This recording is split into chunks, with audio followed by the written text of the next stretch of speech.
এবারে বিশ্ব রাজনীতিতে রেষারেষির গল্পের দুই মূল চরিত্র চীন ও মার্কিন যুক্তরাষ্ট্র। সম্প্রতি ওয়াশিংটনকে কড়া হুঁশিয়ারি দিয়েছে বেইজিং। রেষারেষির নেপথ্যে রয়েছে মাদক সমস্যার অজুহাতে চীনা পণ্যের ওপর যুক্তরাষ্ট্রের নতুন শুল্কারোপ ঘোষণার ঘটনা। যুক্তরাষ্ট্রে ক্ষমতার পালা বদলে পুরো বিশ্বজুড়ে যেন চলছে তাণ্ডব।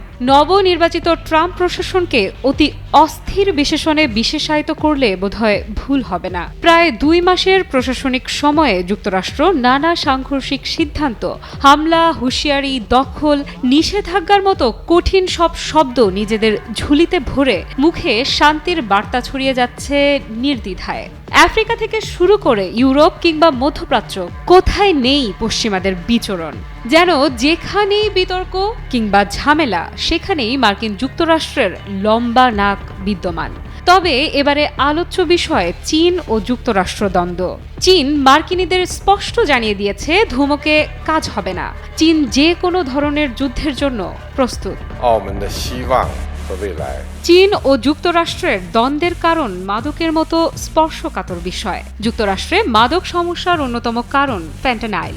এই মাদক সমস্যার অজুহাতে চীনা পণ্যের ওপর যুক্তরাষ্ট্র নতুন করে শুল্ক আরোপ করেছে।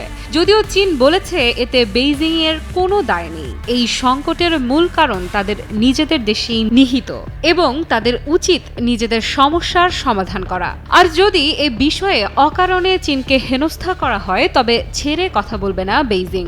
সম্প্রতি যুক্তরাষ্ট্রে নিযুক্ত চীনা দূতাবাস চীনের পররাষ্ট্র মন্ত্রণালয়ের মুখপাত্রের কার্যালয়ের ফেসবুক পেজে পোস্ট করা এক বিবৃতি শেয়ার করেন। এতে মূলত সরাসরি যুক্তরাষ্ট্রকে যুদ্ধের আহ্বান জানিয়েছে দেশটি। বিবৃতিতে বলা হয়েছে যদি আমেরিকা যুদ্ধ চায় সেটা শুল্ক হোক বা বাণিজ্য যুদ্ধ কিংবা অন্য যে কোনো ধরনের যুদ্ধ, আমরা শেষ পর্যন্ত লড়াই করতে প্রস্তুত। মানবিক কারণে ফেন্টানাইল সমস্যা মোকাবেলায় যুক্তরাষ্ট্রকে সহায়তা করেছে বলেও জানায় চীন। বেইজিংয়ের ভাষ্য, আমেরিকান জনগণের প্রতি মানবিকতা এবং সদিচ্ছার চেতনায় আমরা এই সমস্যা মোকাবেলায় যুক্তরাষ্ট্রকে সহায়তা করার জন্য জোরালো পদক্ষেপ নিয়েছি। দূতাবাসের শেয়ার করা ফেসবুক পোস্টে আরও বলা হয়, যুক্তরাষ্ট্র যদি সত্যি ফেন্টানাইল সমস্যার সমাধান করতে চায় তাহলে আমরা ভয় পাই না। ধমক আমাদের উপর কাজ করে না। চাপ, বল প্রয়োগ বা হুমকি দেয়া চীনের সঙ্গে সঠিক উপায় নয়। এ সময় চীন যুক্তরাষ্ট্রকে ইঙ্গিত করে বলে, কেউ যদি ভাবে চীনের ওপর সর্বোচ্চ চাপ প্রয়োগ করলে চীন দমে যাবে তাহলে তারা ভুলের রাজ্যে বাস করছে। সঠিক প্যাড আর সঠিক তথ্য দিয়ে কেশু সামলে নিব এক হয়ে।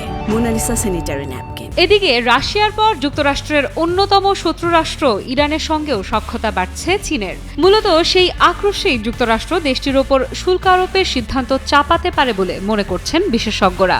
যদিও রাশিয়া সম্প্রতি ঘোষণা করেছে ইরান যুক্তরাষ্ট্রের বিরোধ মেটাতে নাম ভূমিকা রাখবে তারা, তবে ইরান এখনও এ বিষয়ে নিশ্চুপ। এরই মাঝে চীনের ওপর শুল্কের বোঝা চাপালো যুক্তরাষ্ট্র। এখন দেখা যাক রাজনীতির চাল কোথা থেকে কোথায় গিয়ে গড়ায়। আফ্রিদা ইফরাত, নিউজ 24।